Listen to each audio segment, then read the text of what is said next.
Ayat berapa ya kita? Last ayat 27 Ustaz, tapi Ustaz kupas sikit sajalah ayat 27 tu. 27. Maghfiratun.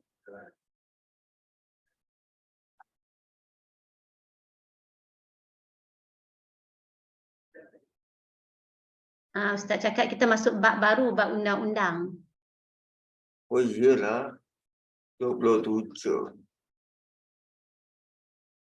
Masuk rumah orang tu. Atasnya tu kan tentang mata, telinga semua tu. Ya, Ustaz dah masuk ke bab apa? Undang-undang memasuki rumah orang lain. Bab yang keempat ya? Peraturan yang keempat.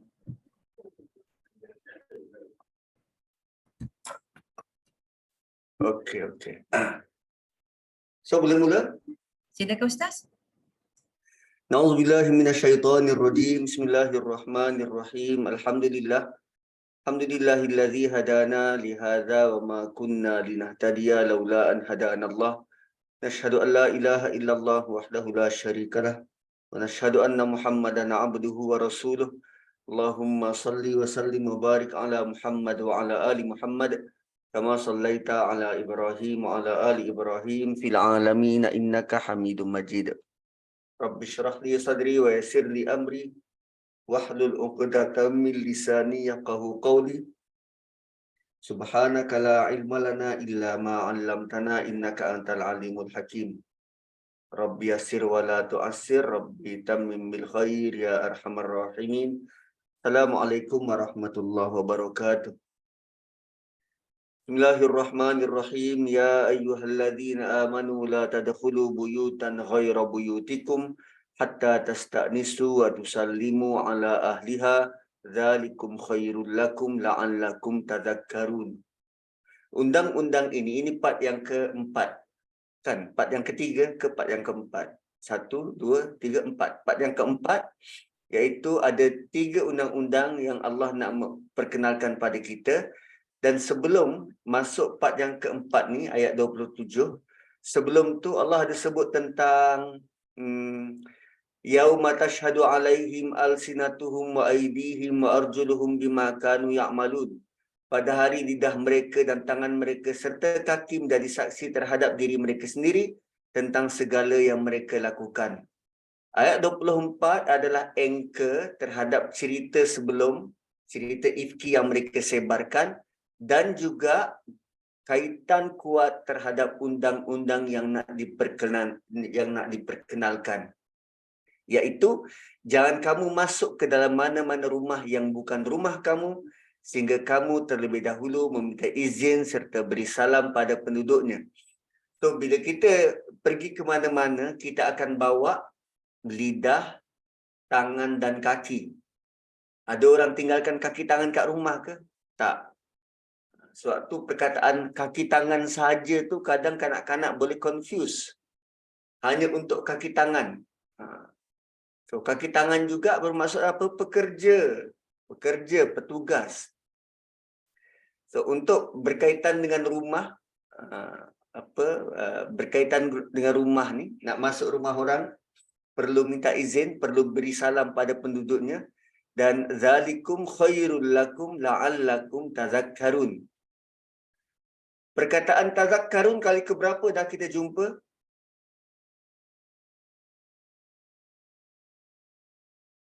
Perkataan keberapa kita jumpa? Ayat pertama surah ini diakhiri dengan tazakkarun. Tazakkarun. So nak tengok apa maksud tazakkarun tu, kena tengoklah ayat pertama. Kamu berusaha untuk beringat. Kerana undang-undang ini kita anggap remeh sampai kita tak ingat nak buat. Minta izin nak masuk rumah orang tu kerana kita anggap ringan dan remeh sehingga kita rasa lupa nak buat. Sedangkan Allah kata zalikum khairul lakum.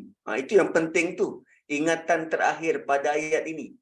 Zalikum khairul lakum in kuntum ta'lamun. Dan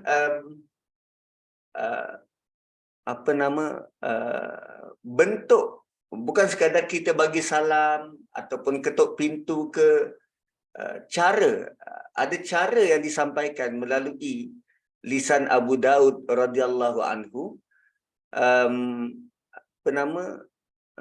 Seorang lelaki datang dan Uthman kata dia adalah Sa'ad. Lalu Sa'ad berdiri, dia datang ke rumah Nabi.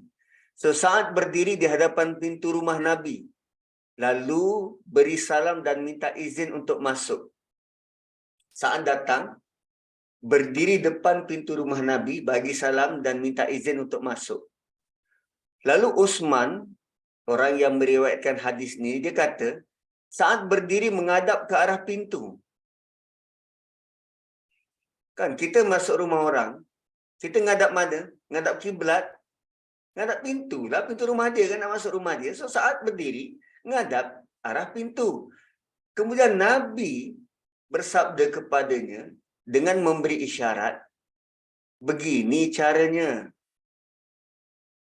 Dia datang ngadap pintu, Nabi keluar, tunjuk Sa'ad macam ni cara dia.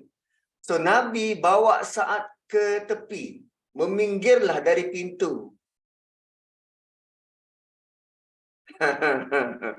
Meminggirlah dari pintu, bukan ngadap depan-depan. Nak masuk rumah, kan katalah, kerana nak bagi contoh pintu ni, inilah kod pintu. Ni pintu. So kalau pintu tu buka ke sini, atau pintu buka ke dalam, sama ada dia buka ke kanan ataupun ke kiri. So kita nak berdiri kat mana?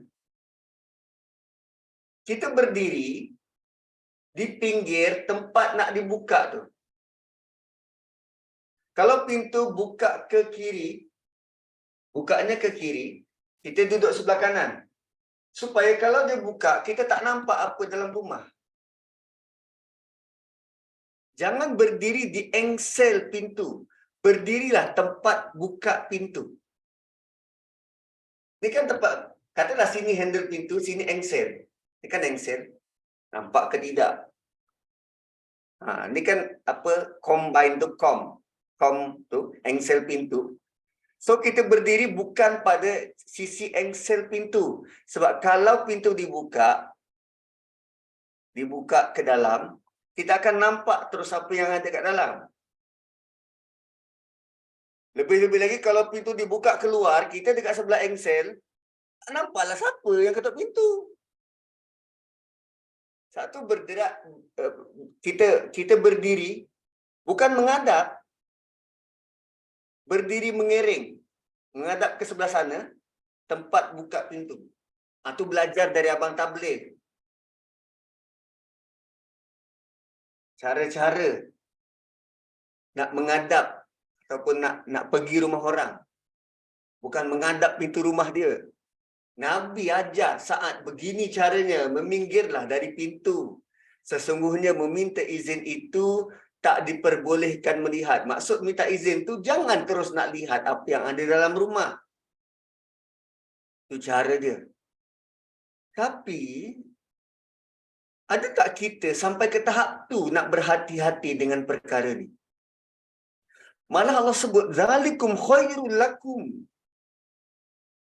Itu lebih baik bagi kamu. La'allakum tazakkarun. Itu pun kalau kamu ada intention untuk sering mengingat. Ialah bila kita pergi rumah orang, bukan kita fikirkan aku nanti nak berdiri kat mana pintu rumah dia. Tak. Dalam fikiran kita, kita cuma nak apa hajat kita. Nak beraya, nak buat itu, nak buat ini. Sehingga kita meminggirkan keperluan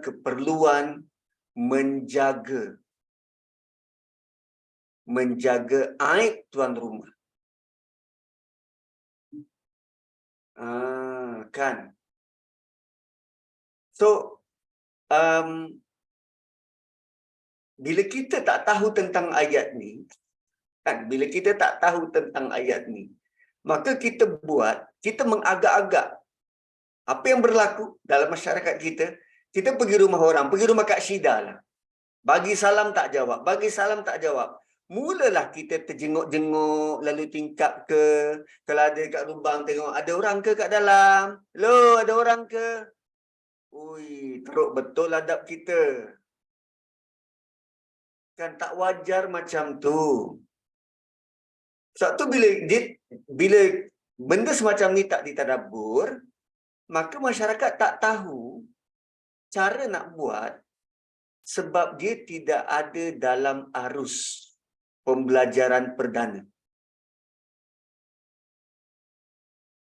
Dan alasannya apa? Dah biasa dengan tuan rumah. Maka kebanyakannya melulu sahaja masuk. Tak apa, aku dah biasa dah masuk rumah ni. No, tak boleh. So Allah bagi tahu ghayra buyutikum, bukan rumahmu.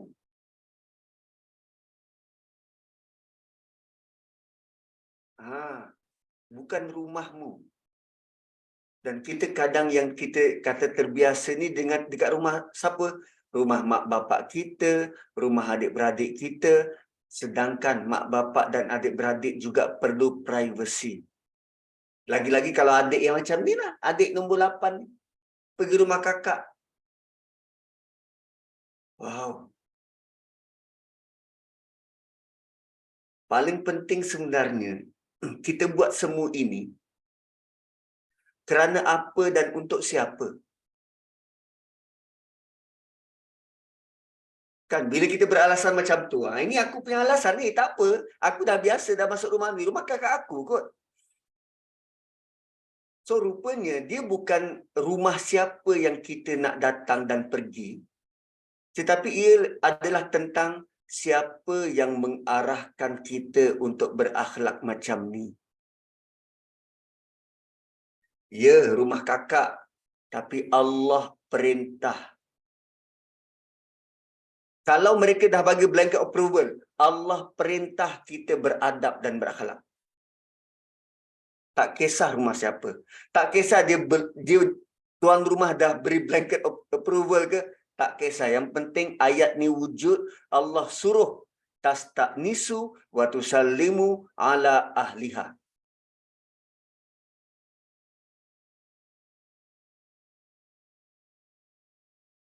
Ada undang-undang dalam Quran. Kan? Kadang adik-beradik dia tak kisah. Tak apalah adik aku datang. Tapi rupanya untuk mengekal, sebab perkataan zalikum khairul lakum tu yang mengikat kita supaya aku kena lebih berhati-hatilah. Ini bukan sebab adik-beradik aku kisah tak kisah. Ini bukan sebab tuan rumah kisah tak kisah. Ini sebab ada perkara yang sangat baik, sangat bagus.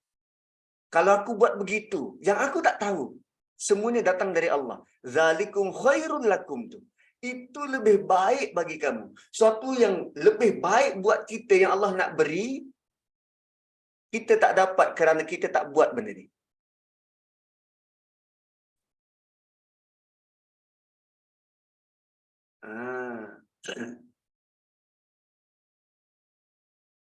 Dan ada juga, ramai juga yang bagi salam. Tapi mereka tak tahu yang mereka tak boleh berdiri, tunggu betul-betul depan pintu rumah. Kan? Dan biasanya, tuan rumah sendiri pun tak tahu asas perkara macam ni. Kita sendiri pun tak tahu. Kadang kita pergi rumah orang dan tuan rumah terus mengajak kita masuk dalam rumah. Kan, kita pergi rumah orang, tuan rumah terus, jom masuk. Walaupun tuan rumah tak beritahu pada isteri atau anak perempuan, ada lelaki yang nak masuk dalam rumah. Kelang kabut anak isteri dia. Tu macam mana tu? Tengah kita melangkah masuk, kita sendiri nampak anak dia cari tudung, isteri dia cari tudung. Alih-alih nampak je serkop macam tu. Serkop apa?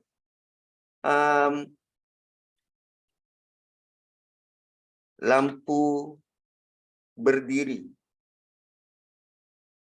Serkop ni dia pakai. Ini dia ada. Kan? Isteri dia masuk dalam tu kepala. Apa tak nama dia? Tudung saji pun tudung saji lah. So biasanya benda ni berlaku macam mana? Kita pergi, kita balik kampung waktu raya hari tu. Kan semua adik-beradik kita ada dan ipar duai kita ada. Ipar duai kita ada. So kadang yang lelaki ni pergi sembahyang Jumaat atau kita pergi masjid. So ipar-ipar kita yang perempuan, bila tak ada lelaki ajnabi kat rumah dia kot. Ikut suka dia nak buat macam mana. Dan bila kita balik, hari pertama kita balik, kita bagi salam, terus melangkah masuk, rumah mertua kita kan. Melangkah masuk, ternyata ipar-ipar tu kelang kabut cari tudung.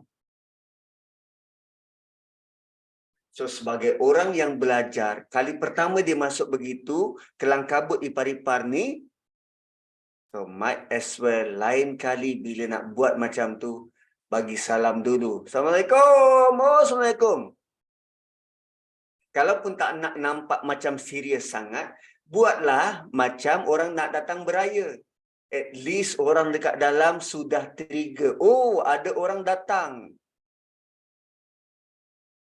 Bila dia dapat signal, oh ada orang datang, maka dia cepat-cepat prepare. Bila keluar, dia ni. Walaupun dalam keadaan berlawak macam tu, sekurang-kurangnya kita mengelakkan dari dosa-dosa yang tak patut.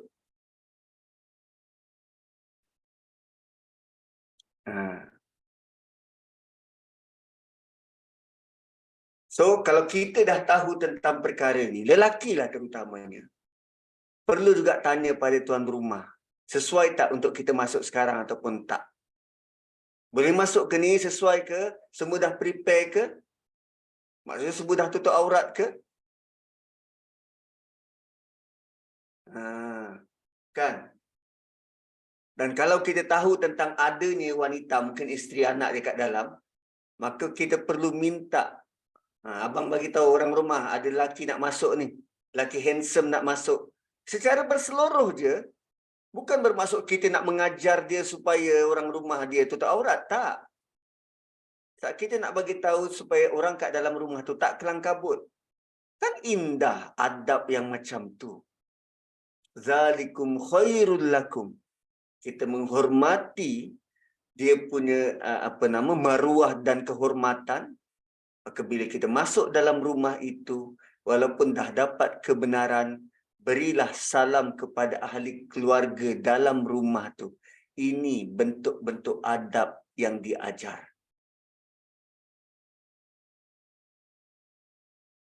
Dan adakah kita rasa beri salam itu sudah cukup?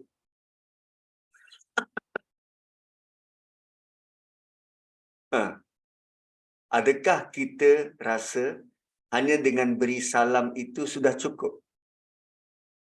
Ada satu hadis dari Syu'bah, dari Muhammad Ibnul Munkadir, dari Jabir. Jabir kata dia datang kepada Nabi. Dia berjumpa dengan Nabi untuk bayar hutang ayahnya.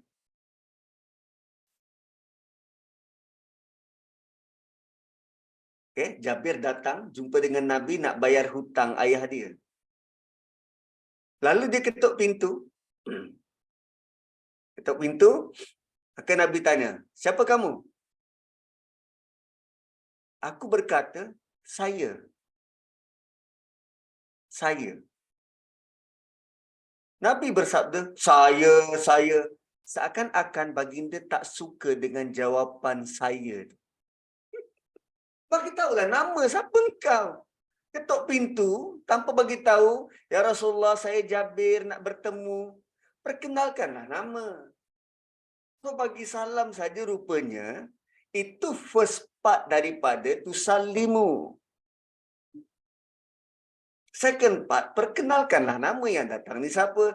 Assalamualaikum, saya datang lagi. Kan? Saya Nazri. Kawan ayah engkau. Macam itulah perkenalkan. Ini datang menonong, kuih-kuih raya tak ada ke? Nasi-nasi, bawa keluarlah semua. No, perkenalkanlah diri. Bukan semua orang kenal kita. Zalikum khairul lakum. Tuh. Yang demikian itu lebih baik bagi kamu. Dan undang-undang yang diajar ini kita perlu semarakkan, sebarkan dan pelihara. Dia penting sebab perkara macam ni lah yang menjadikan anak-anak kita, sama ada anak lelaki, anak-anak perempuan, menjadi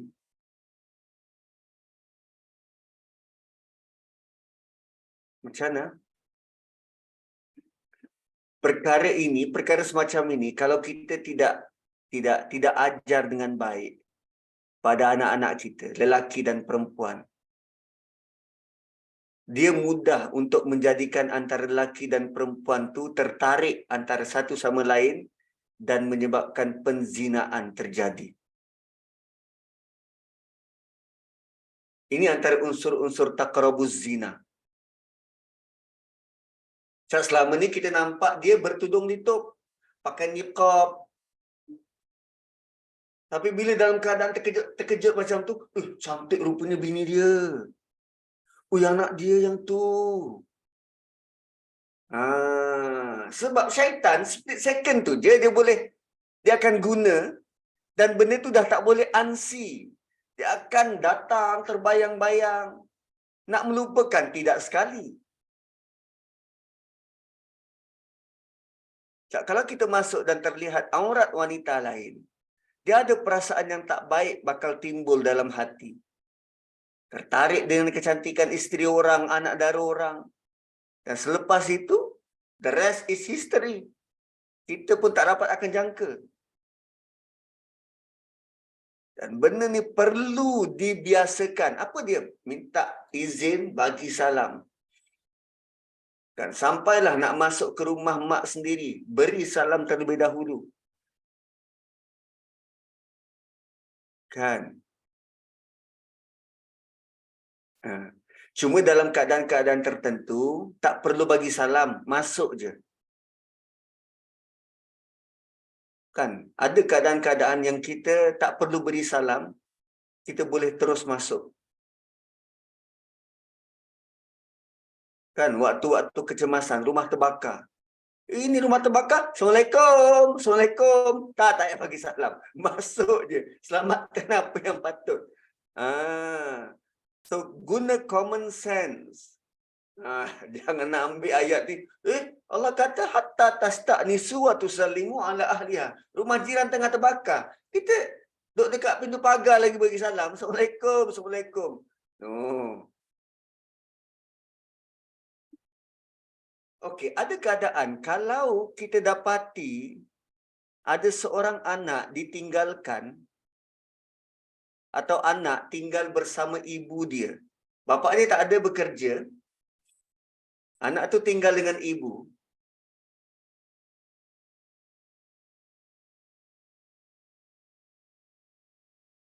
Ataupun anak tu anak yatim, dia tinggal dengan ibu dia.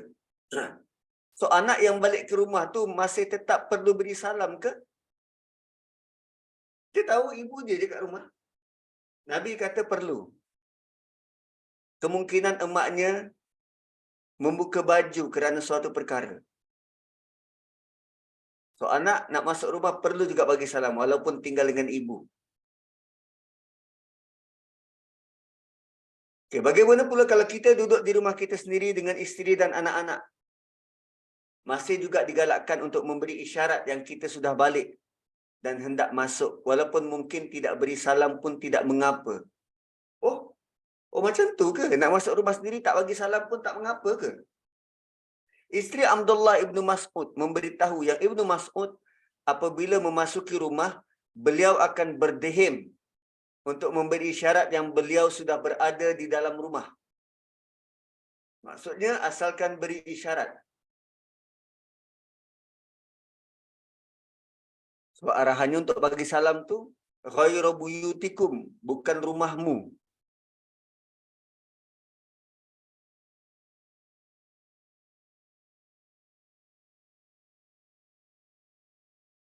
Dan paling penting kalau memasuki rumah yang bukan rumah kita, nak mengelakkan daripada terlihat apa yang tak patut dilihat.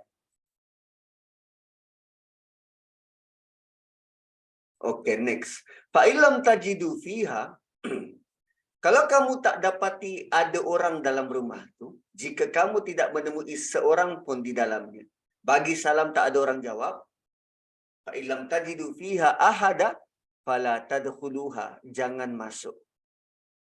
Bagi salam tak ada orang jawab, maka pergilah dari situ. Jangan masuk tak tentu pasal. Ini bukan cerita hantu orang putih. Hello, anybody home? Dia masuk. Jangan. Jangan dijenguk-jenguk lalu tingkap. Diintai-intai. Jangan sampai ke belakang rumah. Ini sampai ke dapur dia pergi.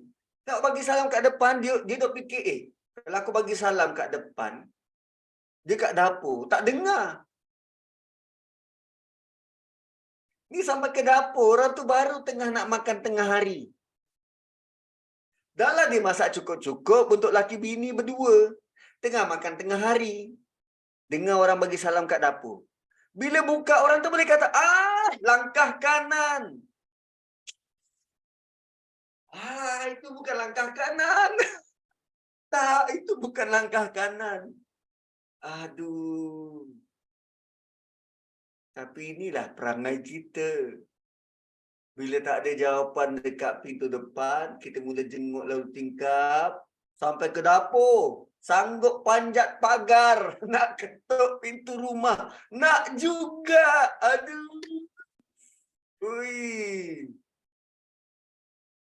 Janganlah begitu. WhatsApp sudahlah, WhatsApp. Aduh, kesian tuan rumah.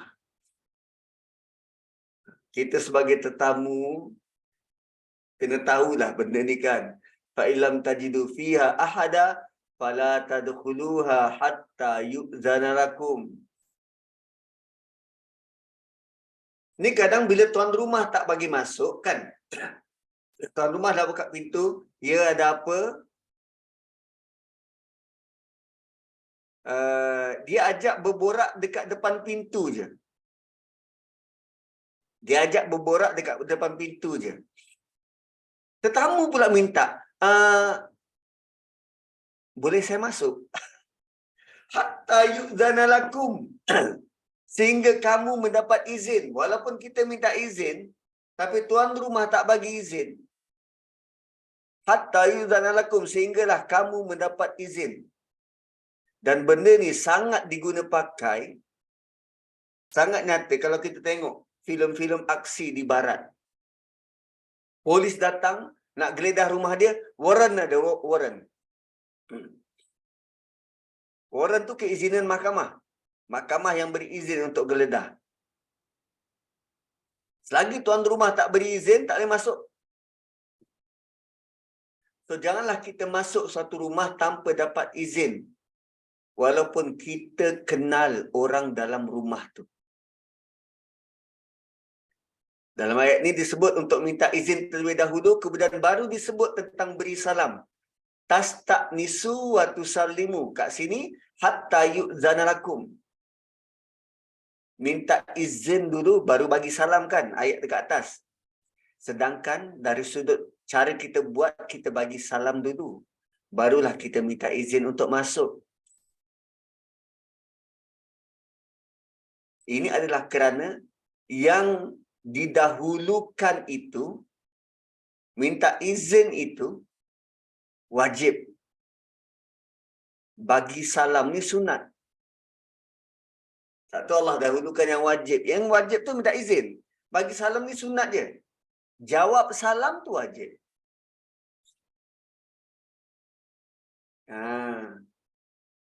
So kalau ikut turutannya, kita boleh saja bagi salam, bagi tahu nama kita, perkenalkan diri, kemudian tanya, boleh tak kita masuk? Inilah prosedur yang sepatutnya. Kemudian wa in qila lakum irji'u farji'u.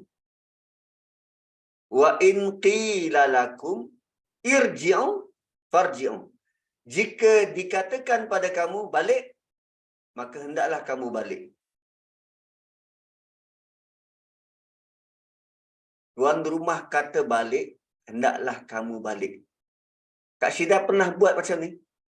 Tetamu datang, minta maaf lah, saya tak bersedia untuk terima tetamu hari ini, korang baliklah. Tak pernah Ustaz. Apa rasa-rasa tetamu buat? Kedekutnya dia. Sedangkan ayat Quran, untuk salesman kan, ayat Quran mengajar tetamu dan tuan rumah. Para sahabat, mereka bila turun ayat ni, diorang cari jalan macam mana aku boleh at least sekali seumur hidup amalkan ayat ni. So ada sekali itu dia pergi, saja pergi rumah orang, bagi salam 3 kali, lepas tu dia balik. Ada orang yang perasan tanya, kau buat apa tadi tu? Aku dengar ayat Quran sebut begini dan aku nak ikut. At least aku dapat amalkan 1 kali ayat Quran. Cuba lepas ni Kak Syida try buat. Lepas tu, bila dia nak bergerak balik, sorry. Ini apa nama, social experiment. Kan selalu dia orang buat video macam tu, konten TikTok. Oh ni, social experiment.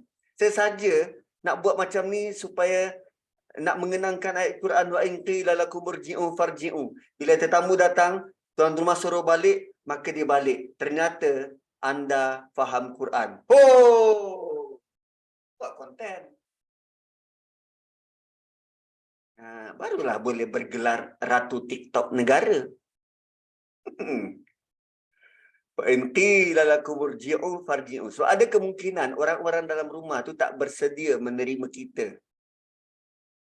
Dan dia suruh kita balik.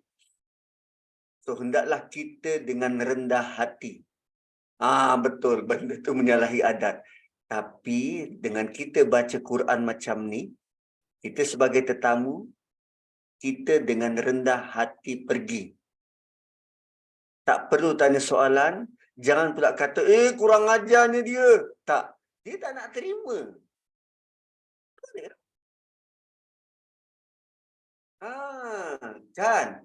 Jangan pula kita salahkan tuan rumah.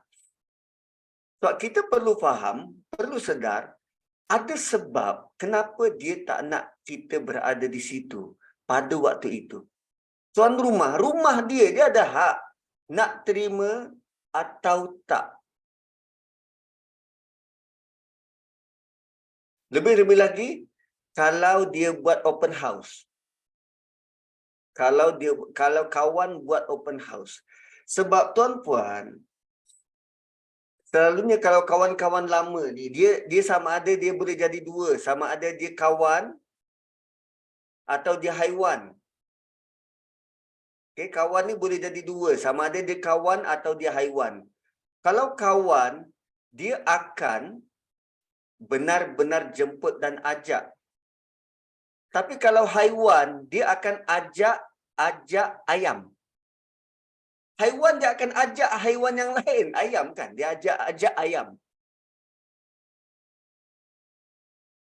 Kalau dulu dia mungkin biasa dengan kita, so dia buat post dekat grup, okay, datanglah rumah aku ajak ayam je ni.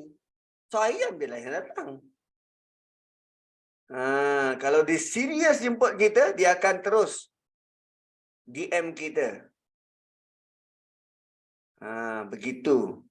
Atau mungkin kita pergi rumah dia tu, datang terlalu awal, jam 3 pagi. Tuan rumah tak bersedia. Baliklah. Balik. Kan? So, bila dia suruh balik, kita berlalu je pergi. Tak perlu komen, ni aku dah sampai ni, bagilah masuk. Tak. Hormatilah tuan rumah. So, Allah kata, huwa azka lakum. Itu lebih bersih bagimu.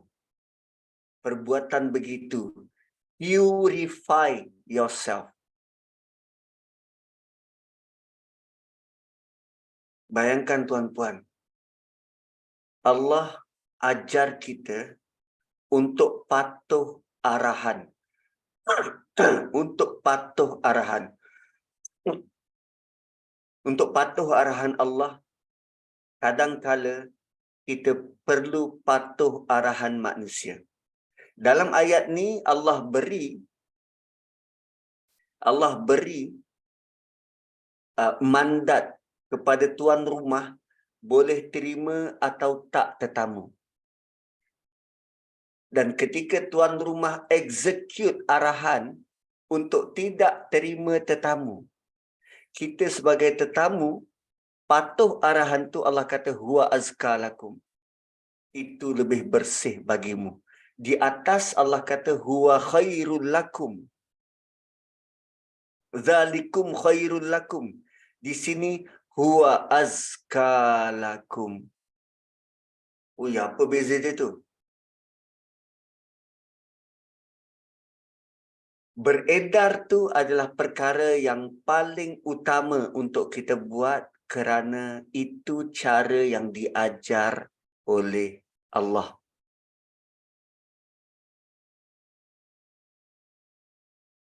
Dia ada masalah kalau masyarakat kita tak faham agama. Kalau semua faham hukum agama, it's not even a problem.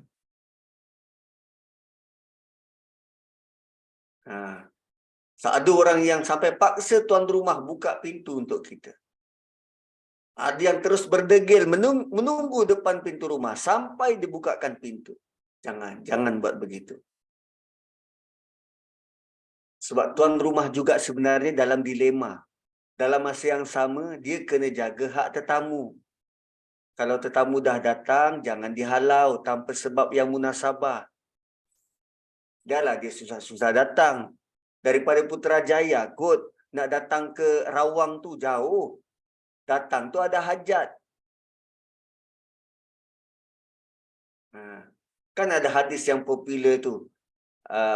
Man kana yu'minu billahi wal yaumil akhir falyukrim dhaifah. Dia memuliakan tetamu yang datang, yang ziarahi dia. Itu untuk tuan rumah. Tapi tuan rumah tidak terikat dalam menerima. Waktu terima, dia terikat untuk memuliakan tetamu. Tapi kalau dia memutuskan tak terima, kerana ada masalah lain, ada masalah lain, tetamu kena akur. Sama juga kadang, kita boleh je berlapang dada dengan hotel. Kan terutamanya kalau kalau musim kita nak menghantar anak balik asrama. Hantar anak jauh, nak balik asrama. Contohnya hari tu kita orang pergi mana? Kita orang pergi Kuantan. Merlo, Kuantan.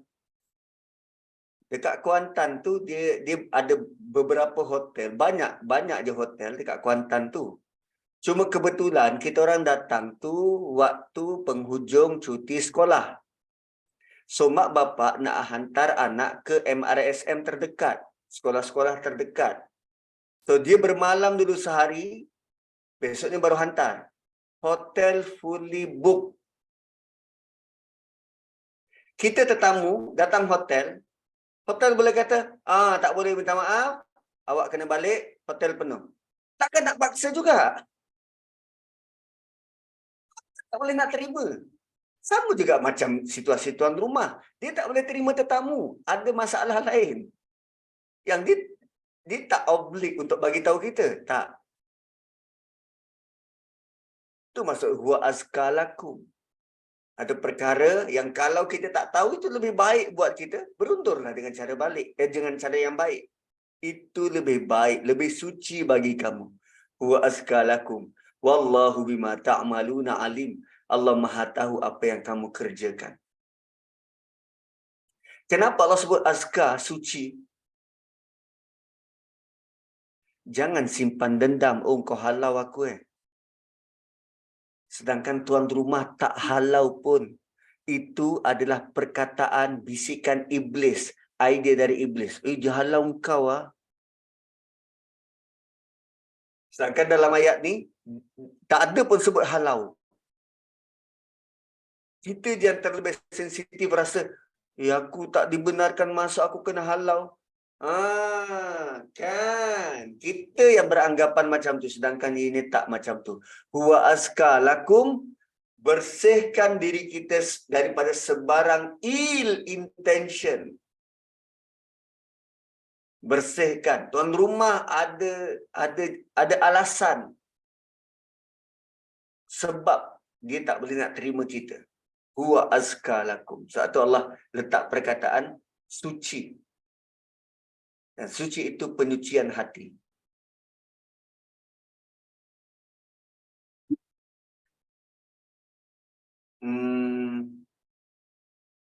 Dekat mana ayat tu? Kejap, kita nak tengok ayat yang Allah ada gandingkan tentang azka ni.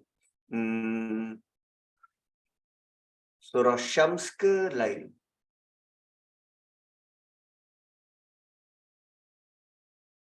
Ni. Qad aflaha man zakkaha. Qad aflaha man zakkaha.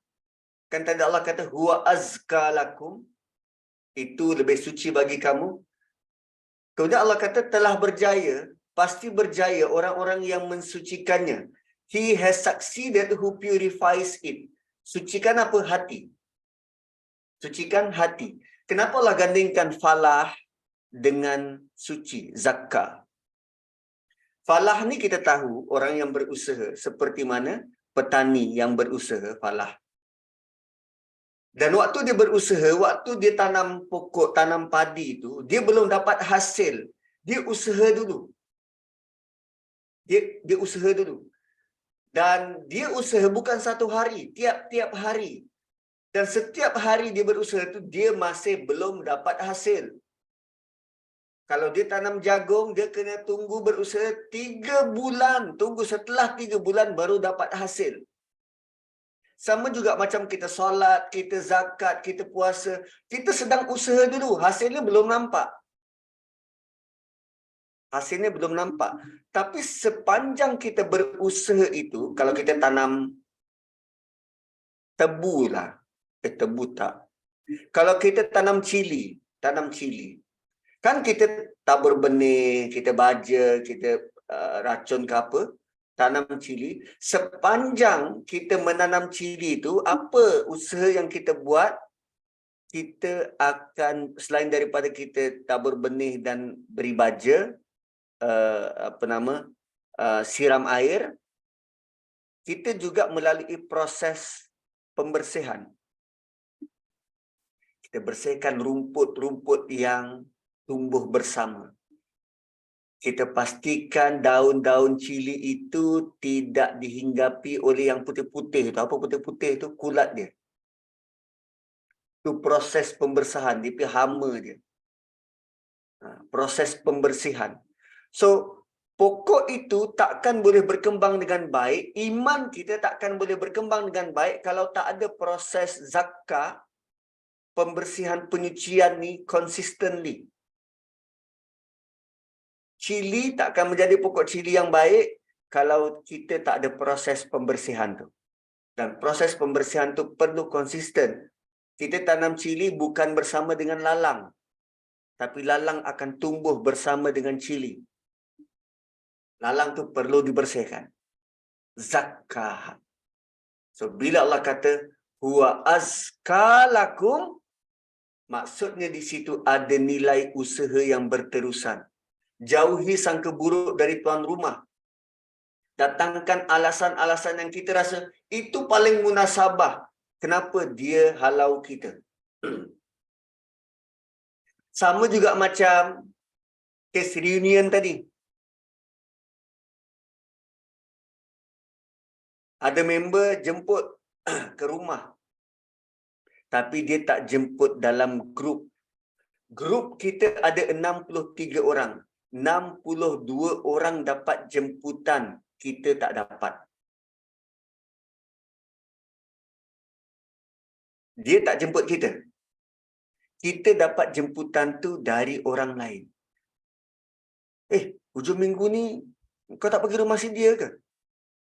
Rumah siapa? Rumah tu. Kenapa? Dia ada jemput lah kita orang. Personally lagi dia jemput. Tak jemput aku pun. Sangka baik sudah. Jangan nak tabur. Yelah, dia memang tak suka aku. Tak. Huwa azka lakum. Dia tak jemput tu sudah satu rahmat besar dah. Tak perlu kita bazir tenaga nak pergi jam ke apa ke. Tak. Huwa azka lakum. Walaupun mungkin benar dia terlupa. Dia lupa kot. Tak apalah, maafkanlah dia. Tak perlu pula kita tanya, kau tak jemput aku ke? Tak perlu. Mungkin ada sesuatu yang menghalang daripada dia jemput kita. Wallahu bima ta'maluna alim.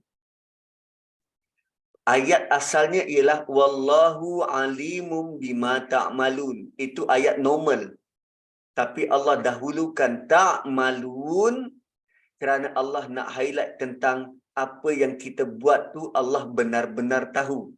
Allah kata Allah beri fokus kepada apa yang kita buat. Waktu kita sedang hadapi pergi rumah orang, kau bagi salam tak bagi salam, Allah tumpu yang itu. Cara macam mana kau berdiri, Allah sangat-sangat perhatikan. Tak kala kita tak dibenarkan masuk, Allah terus tengok hati kita.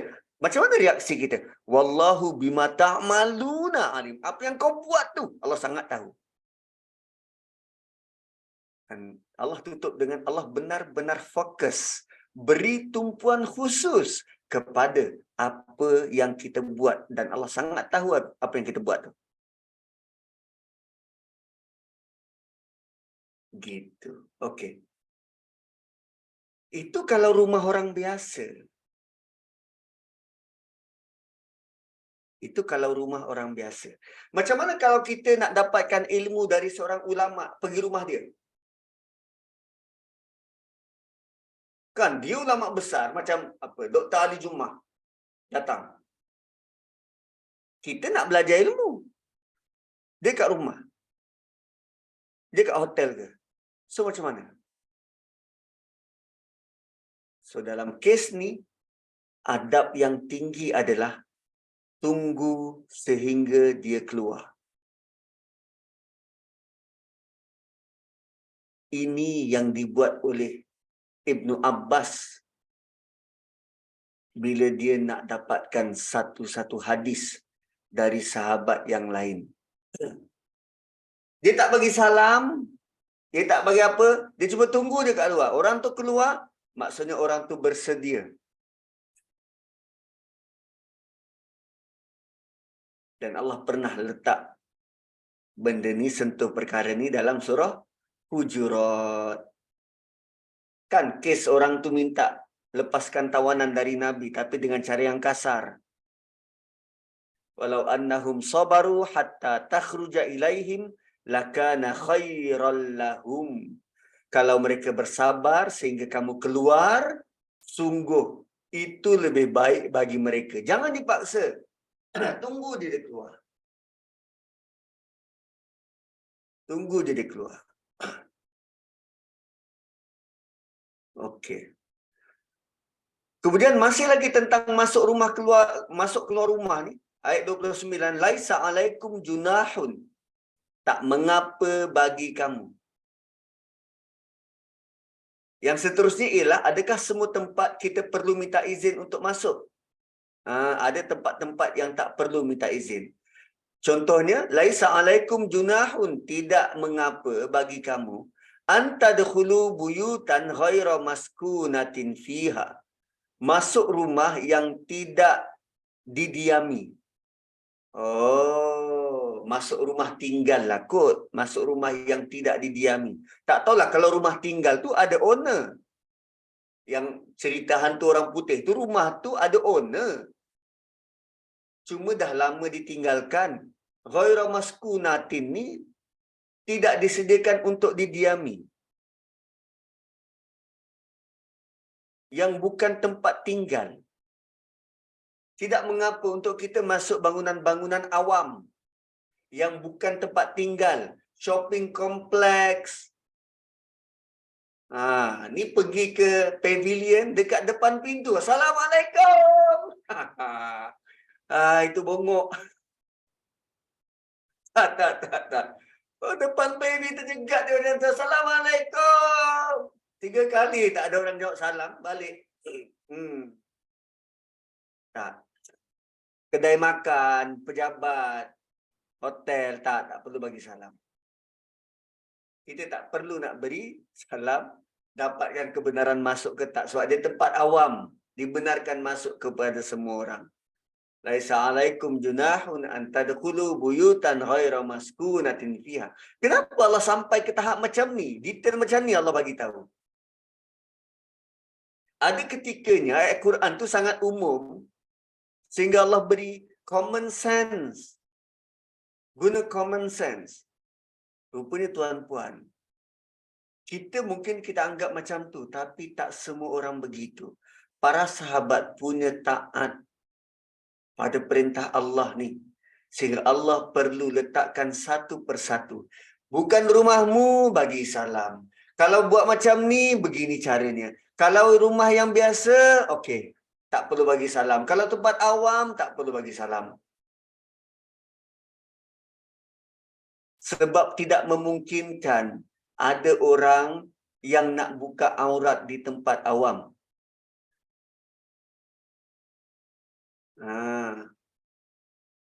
Ni sebab baru baca 2 ayat tadi ke atas kan, dia datang Masjid Negara cari Pak Gad bagi salam. Assalamualaikum, boleh saya masuk? Tak. Kecuali pada waktu-waktu yang tertentu, waktu COVID hari itu, kan ada sekatan, keselamatan, kesihatan. Itu kebenaran. Kebenaran juga termasuk kalau rumah itu ada ruang tamu yang disediakan khas untuk pengunjung. Ialah mungkin rumah besar. Tuan rumah dah sediakan ruang, tempat pelawat untuk tunggu. Yang itu boleh. Sebab kita tak akan bertembung dengan ahli rumah yang keluar tanpa buka aurat pun. Itu tempat. Sebab tujuan asal minta izin bagi salam ni untuk selamatkan maruah-maruah orang yang ada dalam rumah tu.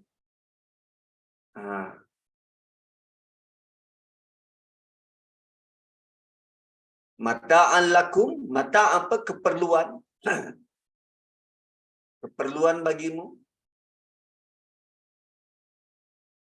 Sebab ada kisah bila ayat ni, ayat tentang minta izin untuk masuk rumah ni diturunkan, Abu Bakar pernah bertanya dengan Nabi tentang kebiasaan peniaga yang sentiasa menumpang di R&R yang disediakan. Rumah-rumah tu tak ada penghuni, R&R kan, tak ada penghuni. Maka kerana itu ayat ni diturunkan. Tu Abu Bakar yang tanya Nabi, habis kalau yang peniaga singgah-singgah tu dekat rumah-rumah disediakan untuk menumpang tu macam mana? Perlu bagi salam ke? Satu Allah detailkan ayat ni. Turun ayat ni. 2 ayat di atas turun, nak masuk rumah kena bagi salam. Abu Bakar tanya, R&R tu macam mana? Sulap-sulap tu. Tapi harus dilihat juga kepada undang-undang. Ada juga tempat awam yang perlu tiket untuk masuk. Belilah tiket dulu. So jangan guna ayat ni secara umum. Kan surau-surau kat R&R kan ada sejadah kat situ. Kita nak guna sesuatu hak orang perlu minta izin. Telekung, tak kita terfikir nak, aku kena minta izin ni. Itulah guna turun ayat ni. Laisa alaikum junahun. Sebab walaupun kita pergi R&R, sejadah telekung kat situ, siapa pemilik dia? Plus. Kalau ikut transaksi normal, kita perlu minta izin sebelum boleh guna. Dan punyalah kita terbiasa dengan undang-undang ni, Sampai ke tahap ada orang yang lap setelah dia cebok anak dia dengan sejadah dekat R&R. Sampai macam tu diperlakukan. Dia dah tak ambil kisah dah pasal najis tak najis. Dia redah dia.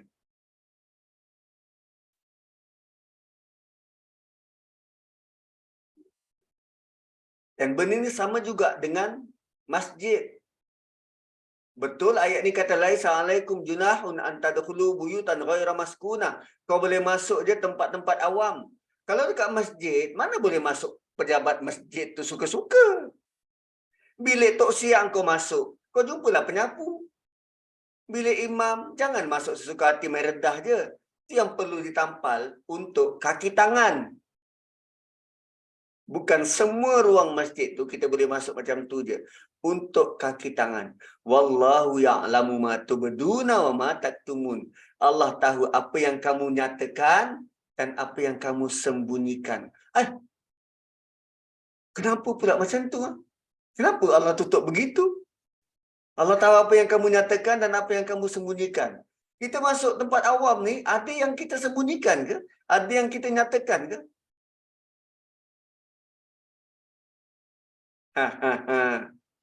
Allah tahu apa yang ada dalam hati kita. Sama ada kita masuk tempat tu secara sengaja dengan gunakan alasan untuk masuk ke dalam suatu rumah dengan kata, rumah ni mana ada orang. Orang dah tinggalkan.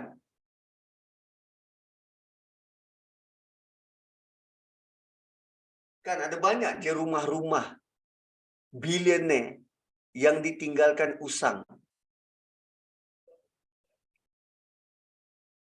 Lalu dijarah dan diceroboh oleh orang yang tak bertanggungjawab. Sampai ke tahap waris. Orang-orang kaya ini perlu lantik security untuk jaga pula rumah tu.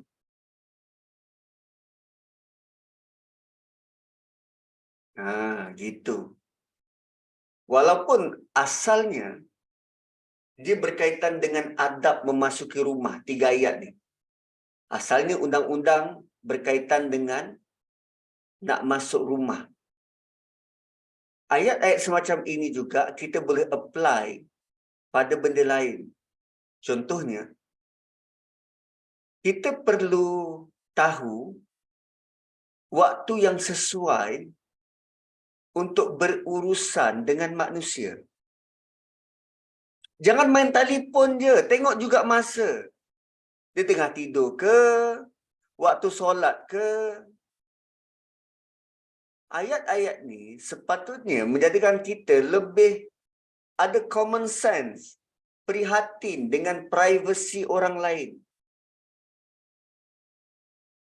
Kalau dah tahu selalunya waktu duha, time dia tengah bagi kuliah, janganlah telefon waktu tu. Ni telefon sekali, dia tak angkat, 17 kali miss call.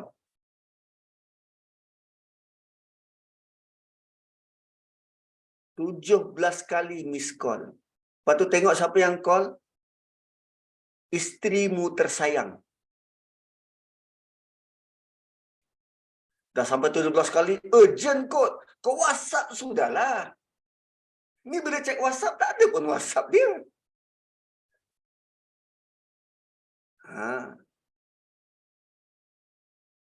Kan? Tengoklah privasi orang. Walaupun tu suamimu. Perlu lihat masa. Dan kalau terpaksa juga telefon, maka selepas orang itu angkat, terus tanya, boleh cakap atau tak? Free ke? Boleh cakap ke? Kadang kala orang terpaksa angkat telefon yang berdering, takut ada emergency, kecemasan.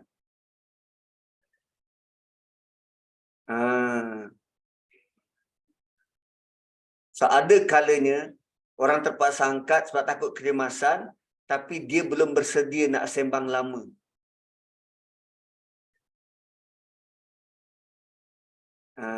Sama juga orang yang menerima. Kalau ada orang telefon, angkatlah telefon tu. Ini biar berdering lama saja tengok.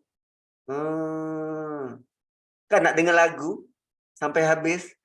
Lepas tu dia telefon balik. Engkau boleh call aku balik tak? Kenapa? Aku nak dengar lagu baru. Aku baru letak. Engkau. Kan? So dia perlu ada persefahaman dua hala tu. Sebab orang datang rumah kita bukan saja-saja. Mesti ada hal. Maka mungkin orang yang telefon kita pun sama. Ada hal untuk dia beritahu. So kita perlu bijak untuk beri juga masa. Kalau misal kata dia berdering macam tu, kan telefon-telefon sekarang kan canggih. Waktu telefon tu berdering, kita boleh beri ada pilihan dekat situ, sama ada untuk menyatakan I call you back later, atau jangan telefon sekarang. Ada pilihan semacam itu. Benda itulah yang perlu kita bijak. Dah telefon pun smartphone, kita perlu bijaklah menggunakan telefon tu.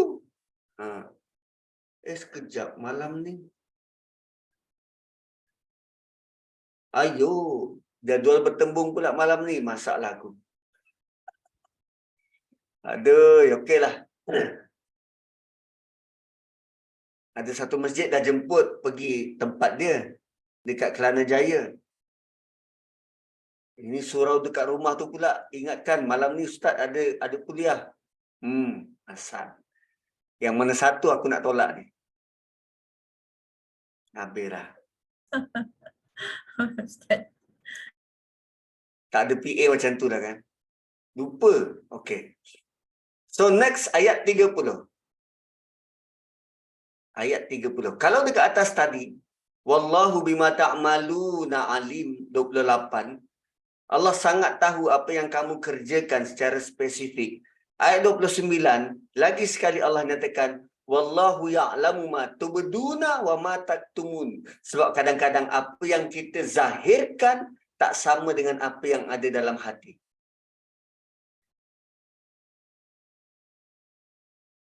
Nah, itu juga menyatakan yang Allah benar-benar tahu apa yang berlaku. Okey. Masuk ayat 30, undang-undang seterusnya.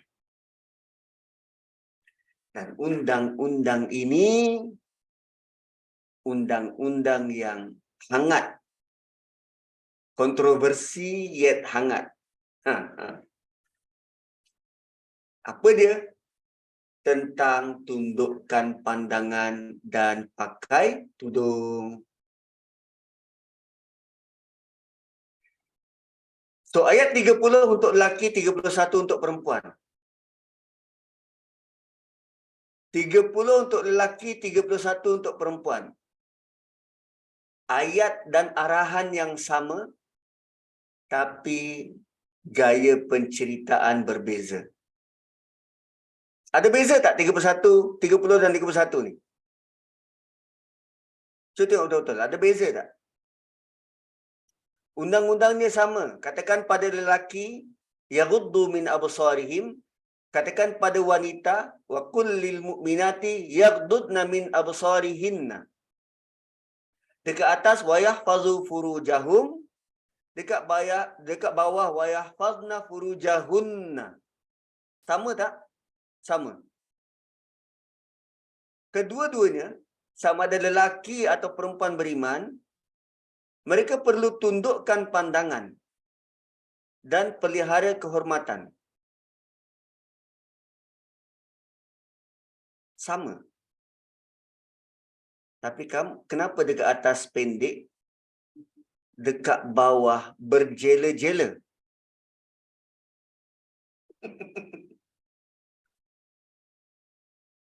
Dekat bawah berjela-jela. Dekat atas tu, satu napas. Cuba baca yang kat bawah satu napas. Hijau muka.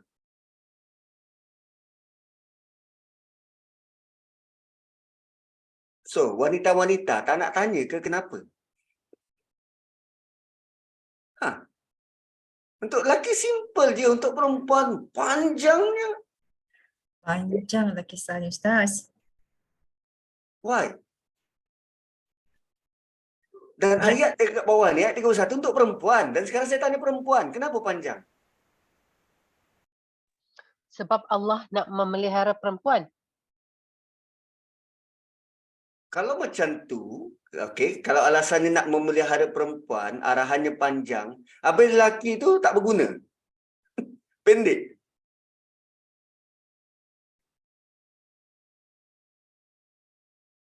Kan? Banyak persoalan, banyak berkaitan, banyak yang apa yang ada pada diri wanita ni banyak yang perlu diambil perhatian lah Ustaz. Auratnya, bahagian Lelaki dia pun kan. ada aurat. Ya, Cuma kenapa lelaki simple, perempuan panjang dan kompleks?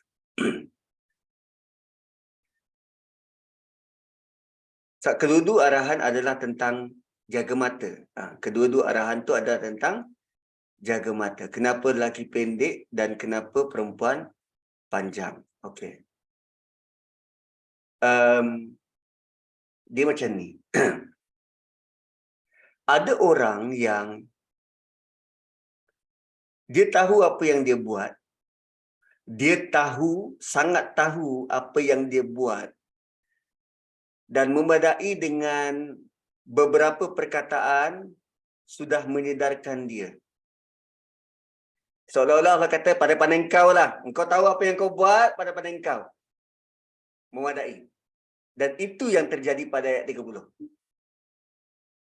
Terutamanya pada perkataan yasna'un. Yasna'un.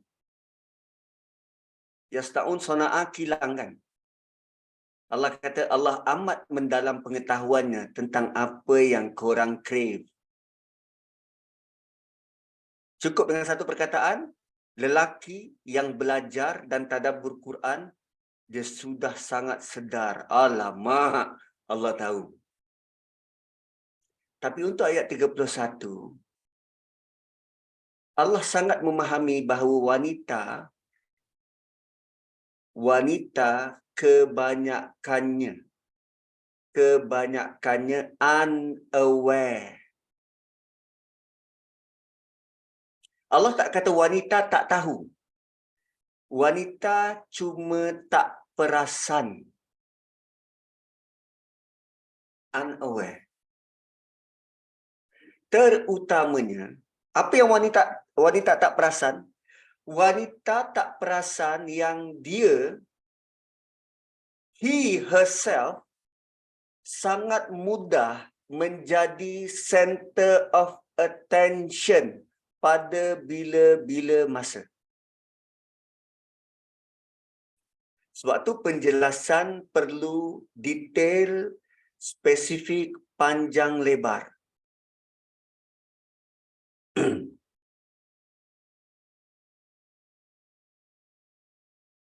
Katalah sekumpulan lelaki tengah minum-minum. Okey, dekat meja bulat, diorang tengah minum-minum. Tiba-tiba dengar bunyi heels berjalan. Baru dengar bunyi heels berjalan, sekumpulan lelaki itu boleh sepakat diam.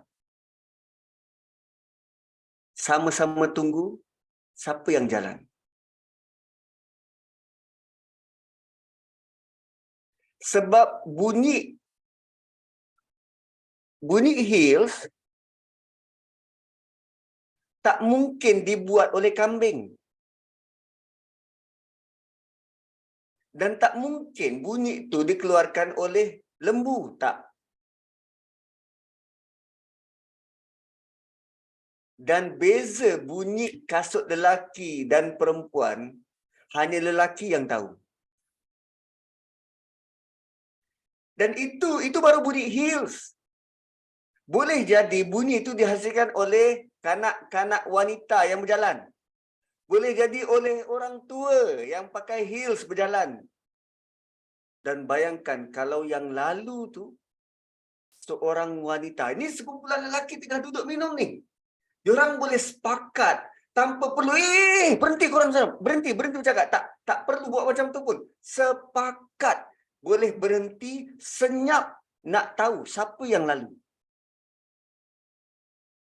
Dan tahukah anda, tatkala anda sedang lalu, bear with me, setiap kepala lelaki, tua, muda, miskin, kaya, beriman, tak beriman, akan menoleh. Nak tahu siapa yang lalu. Dari hujung sampai ke hujung, anda sedang diekori oleh mata lelaki. Do you aware? Ni belum minyak wangi lagi. Belum pasal minyak wangi. Baru body heals. So, begitu kasih sayang Allah pada wanita. Wanita perlu disedarkan bahawa anda sangat mudah untuk jadi center of attention. Siapapun anda, tua, muda, miskin, kaya. Hanya dengan bunyi suara, bau, wangi, semuanya dapat menarik perhatian terutamanya lelaki.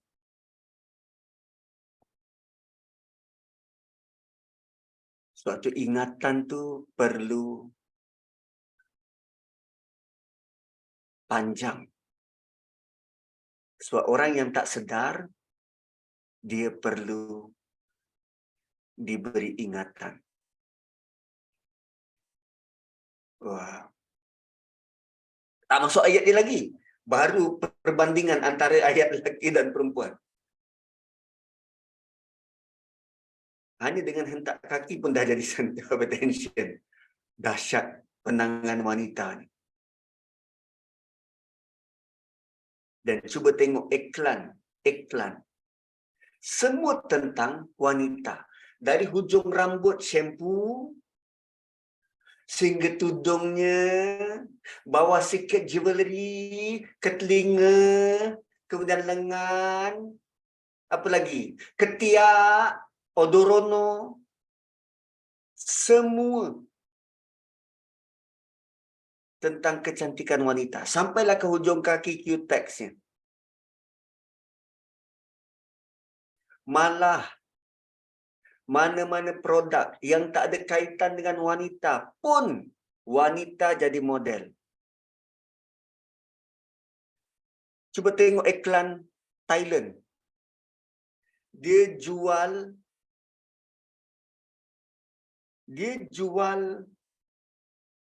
ada satu produk.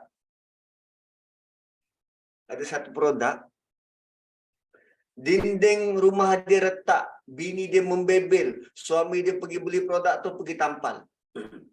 Okay, baru bini dia diam. Lepas tu ada benda lain retak, bini dia membebel, dia pergi tampal. Last kali dia tunjuk, dia tampal mulut bini dia supaya tak membebel. Dia jual apa? Dia jual simen. Pun guna perempuan untuk selling produk. Tak ada kaitan dengan perempuan pun, simen. Buat rumah. Tapi letak juga imej wanita. Sukan permotoran. Apa kaitan perempuan dengan lumba motosikal? Tak, dia letak juga perempuan. Yang penting ada perempuan, pegang payung pun pegang payung lah. Yang penting ada perempuan. Perempuan sangat mudah untuk jadi center of attention dalam dunia lelaki. So, nasihat anak-anak kita, anda sangat mudah jadi perhatian. Sama ada lelaki itu diguna untuk cara yang baik, datangkan motivasi supaya dia pun nak juga selalu pergi sekolah sebab ada anak kita kat situ. Atau dia guna anak kita untuk cara yang jahat. Ambil gambar anak-anak yang cute ni, untuk melepaskan nafsu dia kat toilet. Ui, na'udzubillah. Satu, nasihat panjang perlu diberi kepada wanita. Jika tidak dibantu, jika tidak dipandu semacam ini, wanita unaware. Allah tak kata dia tak tahu. Allah kata dia tak perasan. Dia tak perasan. Unaware. Okey. So kita nak masuk ayat 30. Oh ya, anak saya 3 orang perempuan tu tak tahu nak jaga macam mana tu. Unaware. So qul lil mu'minin. Mana-mana ayat yang menggunakan qul risikonya besar. Ibnu Ashur kata perkataan qul, mana-mana ayat yang digunakan oleh Allah qul dalam Quran itu menunjukkan bila Nabi nak bercakap ada boleh melibatkan risiko dibunuh. Qul. Ayat yang mula dengan qul ni risikonya tinggi dan besar. Boleh dibunuh, penolakan, orang tak nak terima. Ayat tentang qul.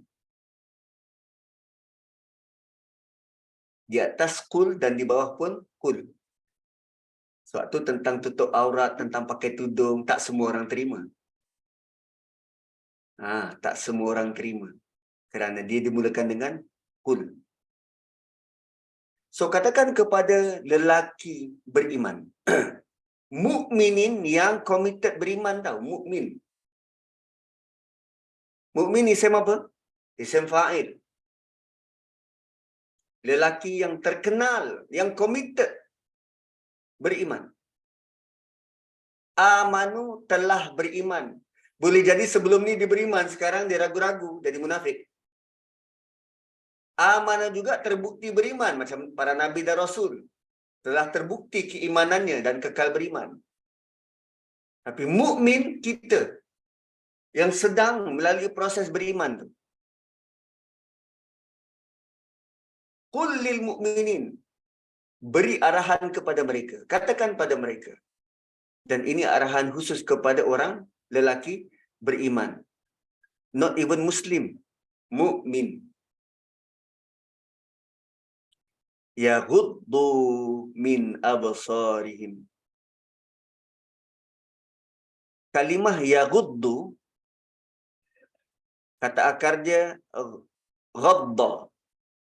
Ghadda yaghuddu. Maksud dia mengurangkan atau memendekkan atau menurunkan sesuatu. Okay? Mengurangkan, memendekkan atau menurunkan sesuatu. Cara nak memahamkan perkataan yaghuddu ni, selalunya perkataan yaghuddu digunakan oleh orang Arab untuk calm down kuda yang sedang agresif. Perkataan yaghuddu biasanya digunakan untuk kuda. Kuda tu tengah agresif. So pemilik kuda ni dia cuba untuk tenangkan kuda tu. Tenangkan kuda tu. Macam mana entah, saya tak ada kuda. So nak tenangkan kuda tu macam mana? Easy boy, easy boy, easy. Tenangkan. Calm down. Calm. Tenangkan. So rupanya mata kita ni liar macam kuda. So seharusnya mata tu perlu relax. Tenang.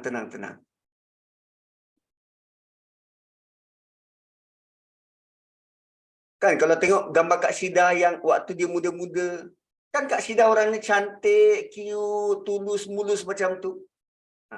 So lelaki-lelaki yang kita gelar sebagai apa? Mata jalang ni, bila dia tengok sesuatu yang cantik, mata dia tu takkan beredar dari situ, terpaku di situ. So perkataan yaghuddu ialah, kau jangan tenung sangat dia macam tu, relax sudahlah. Pandang dengan ujung mata tak apa, ujung-ujung dia tak payah. Terus tenung macam tu, tenung.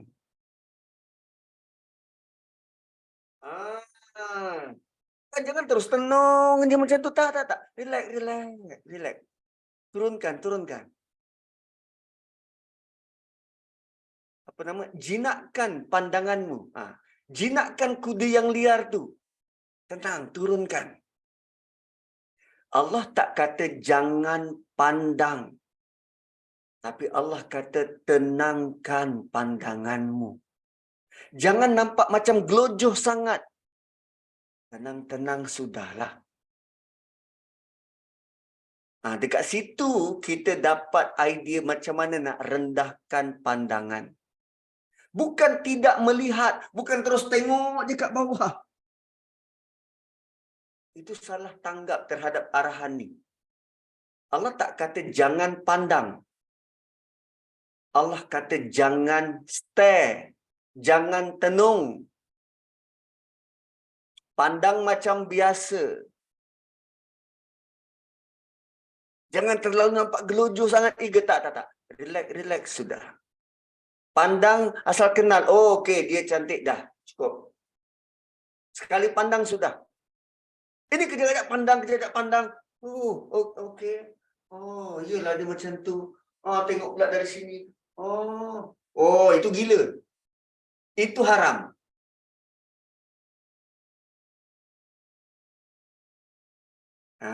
Sebab terkadang kita berurusan dengan manusia. Dan antara cara nak berurusan dengan manusia ni, bila bercakap pandang muka dia, pandang mata dia. Dah dapat sekali tu dah lah. Ini sepanjang masa, yelah, ya, awak cantik, ya. Tak, jangan macam tu. Tundukkan pandangan. Bukan terus tak tengok muka. Terus tak tengok muka tu, kan ada orang yang rasa dia tak selesa. Dia ni macam merut lah. Ustaz, perbuatan tu spontan Ustaz. Yes.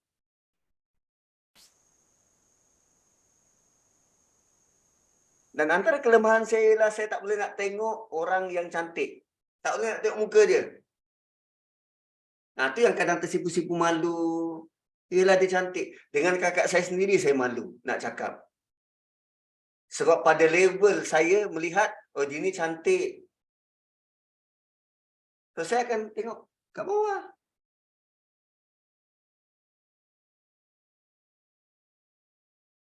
Bukan tak boleh buat eye contact. Tapi jangan terlalu lama. Sekali, dua, dah lah. Sama juga macam perempuan tu, arahan untuk perempuan sama kat bawah. Wa qul lil mu'minati yaghdudna min absarihinna. Ada lelaki-lelaki handsome yang dia rasa, oh ya aku tak boleh lah. Dia ni handsome betul lah. Avoid eye contact. Tapi kalau sesekali bertemu mata, bukan dicari-cari, mana mata orang tu? Tak. Yang abang ada kelas. I call you back. Qul lil mu'minina yaghdudna min absarihim. Yaghuddu min absarihim. Rendahkan pandangan. Dan sekarang ni kan susah. Terutama berkaitan dengan nak memandang aurat. Lagi-lagi kalau pergi ke pasar raya. Ui, peha-peha Cina tu dia pakai seluar. Na'udzubillah.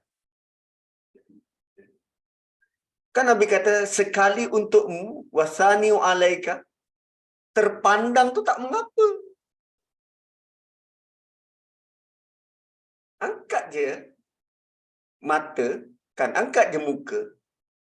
Cuma mata, tak perlulah nak liar pandang ke sana kemari. Dah, stick pada mana yang kita jalan.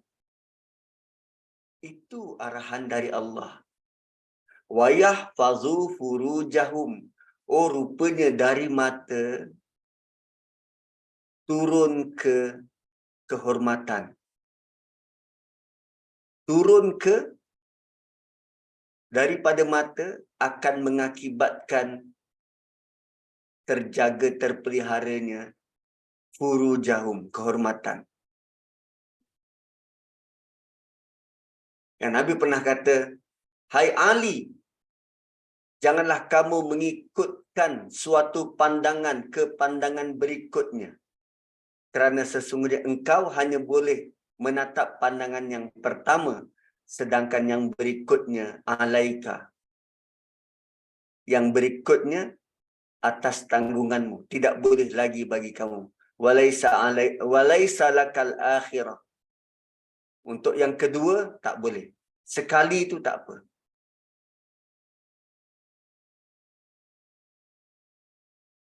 Dan kedua-dua ayat dituju kepada lelaki beriman dan perempuan beriman specifically.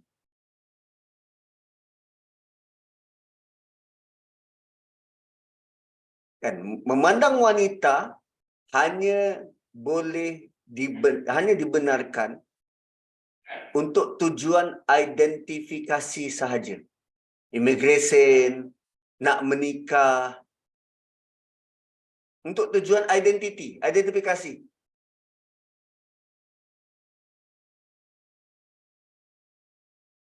Dan pandangan mata ini sangat bahaya. Kan biasa kita dengar apa? Dari mata turun ke hati. Tapi dalam ayat ni daripada mata turun ke faraj ni. Furujahum, kehormatan. Kalau kita tak menjaga mata, wow, dia akan boleh menimbulkan keinginan pelik. Sebab tu awal-awal lagi Allah perintah untuk kita jaga pandangan.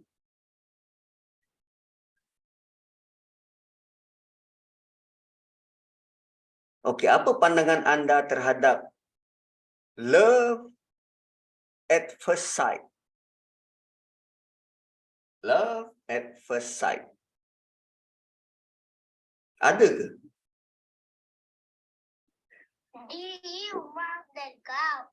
Tapi blackout ni sampai pukul berapa? Sekarang panas ni.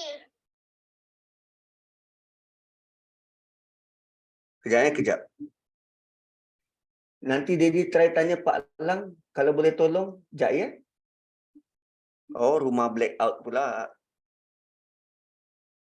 Okey. Love at first sight. Itu kan suatu yang, kalau ikut ayat ni, Allah suruh kita jaga mata. Dan sekarang ni, kerana kita terpana pada pandangan pertama,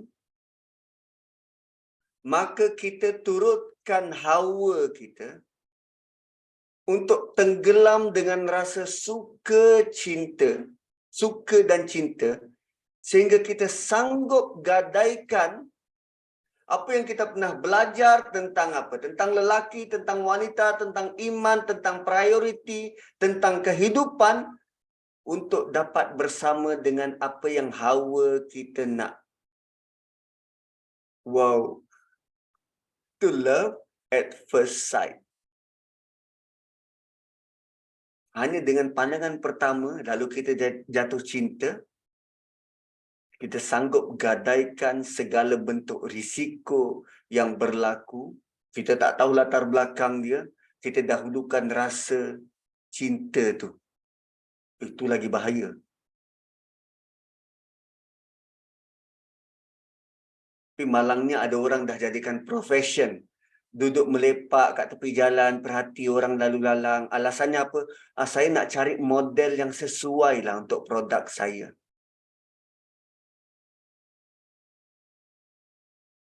Kan? Malah bukan hanya itu, ada anak-anak kita, anak-anak muda yang akal masih belum cukup, menakutkan pula orang nak lalu lalang, dikacaunya, disuit-suitnya, menegur anak-anak dara orang, mengganggu mereka. Malah Nabi pernah kata, wahai Rasulullah, Nabi kata, janganlah kalian duduk di tepi-tepi jalan. Mereka bertanya, wahai Rasulullah, kami perlu tempat untuk bercakap-cakap. Kami nak borak-borak je. Nabi jawab, jika kalian tetap nak duduk dekat tepi-tepi jalan, maka berikanlah hak dia. Okey, kalau nak duduk borak boleh, tapi duduk di tepi jalan ni ada hak dia. Maka mereka bertanya, apa hak jalan itu wahai Rasulullah?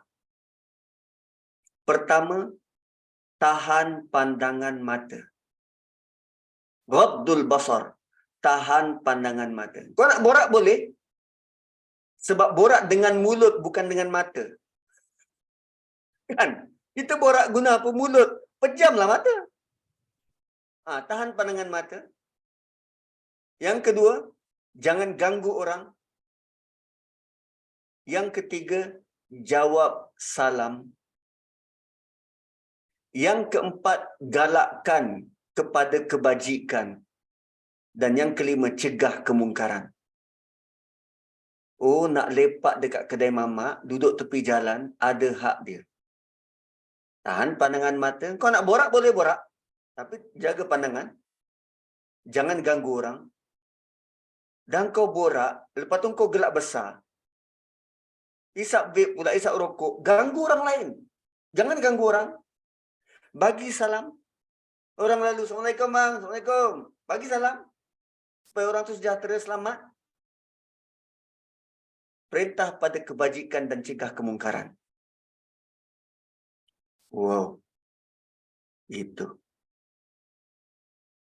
So, ayat tu belum habis. Kita jumpa minggu depan. 11.30 dah kan? Ya Ustaz. Betul Ustaz. Betul tak? Saya rasa sebab topik ni agak kritikal, penting. Kalau masa kita pun dah habis kan 11.35. Kalau Ustaz panjangkan lagi topik ni macam tak kampas nantilah. Macam tergantung. So biar kita minggu depan kita Ustaz kupaskan 2 ayat ni. Full lah daripada awal hingga akhir. Ayat ni mungkin ayat ni panjang kan. Ayat 41 tu panjang, mungkin tak habis untuk minggu depan. So kita siapkan, preparekan diri kita untuk di brainwash dari torture pada ayat 31 tu. So alhamdulillah Ustaz, ayat 27, 28, 29 adab-adab untuk kita bermualah lah kan. Macam mana masuk rumah orang, adat dan juga adat dan kita hanya percaya, kita hanya tahu sebelum ni bagi salam tu adalah untuk mendoakan kesejahteraan kepada penghuni rumah tu. Tetapi bila dah tadabbur di 3 ayat ni, bagi salam tu sebenarnya isyarat untuk dapat benaran masuk ke rumah orang kan. Pada kasyidah lah orang ni, saya tak tahu lah macam ni kan persepsi yang sahabat-sahabat yang lain lah. Lepas tu pada ayat yang ke-31 dan 30-31 ni sangat berat lah Ustaz. Jadinya kita sambung pada minggu hadapan insyaAllah. Ni sebagai mukadimah saja ni. Mukadimah pun dah rasa macam blank-blank dah Ustaz. Dah rasa macam tu salah sangat dah. Banyak benda yang kita tak alert lah sebelum ni kan. So alhamdulillah sahabat-sahabat semua, kita pun sampai penghujungnya. Terima kasih Ustaz atas perkongsian pagi ini. Dengan itu kita akan sesi kita dengan lapas Tafsir Kafarah dan juga surah Al-As. Subhanakallahumma bihamdik. Asyhadu an la ilaha illa anta wa nastaghfiruka wa natubu ilaik. Wal 'asri innal insana lafi khusr illa alladhina amanu wa 'amilus solihat wa tawasaw bil haqqi wa tawasaw bis sabr. Assalamualaikum warahmatullahi wabarakatuh. Terima kasih semua, terima kasih. Terima kasih Ustaz ya. Waalaikumsalam warahmatullahi wabarakatuh. Assalamualaikum warahmatullahi wabarakatuh semua. Terima kasih. Alhamdulillah, terima kasih sahabat-sahabat semua. Baguslah tajuk pagi ni kan, berkenaan dengan ayat ke-27 tu kan. Minggu lepas kita cuma tahu undang-undang untuk masuk di rumah orang lain kan, tapi hari ni lebih detail Ustaz bagi tahu kan. So yang ke-30 dan ke-31 ni harap-harap sahabat-sahabat semua sediakan masa lah untuk minggu depan sebab penjelasan dia lebih detail lagi lah insyaAllah pada minggu depan, hari Rabu depan. So dengan itu insyaAllah kita jumpa lagi pada malam nanti ya, bersama dengan sesi Ustaz Syahari pula ya, untuk sesi pengajian mukjizat Al-Quran. Itu penting juga tu sahabat-sahabat semua, jangan lapangkanlah masa ya untuk hadir malam nanti. Zoom tu terhad ya pada satu orang saja. Kalau dapat masuk awal lah semuanya sebelum tu, sebelum pukul 9 tu dah akan masuk dah sebab tahulah Ustaz Syahari ni macam mana kan dia punya aura dia kan. So tak perlu sahabat-sahabat semua, dengan tu saya tutup kita majlis ini dengan lepas Assalamualaikum warahmatullahi wabarakatuh. Cida, Liza belum share link untuk malam ni kan?